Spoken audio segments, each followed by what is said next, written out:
হতে পারে।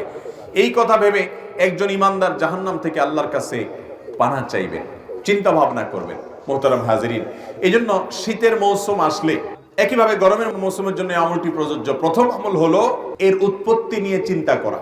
আমরা এই মজলিসে শত শত হাজারো মানুষ আছি যাদের বয়স 40, 50, 60 বছর পার হয়ে গেছে। আমাদের জীবনে প্রত্যেক বছর একবার করে শীত এসেছে, একবার করে গ্রীষ্ম এসেছে। নবী সাল্লাল্লাহু আলাইহি সাল্লামের এই হাদিসকে শীত এবং গ্রীষ্মের তীব্রতার সময় অনুভব করে এই হাদিসের আলোকে এর প্রতি ঈমান আনয়ন করা এবং জাহান্নামের তীব্রতা সম্পর্কে অনুভব করা, চিন্তা করা, ভাবা, এই সুযোগটি আমাদের বেশিরভাগ মানুষের জীবনে হয় নাই।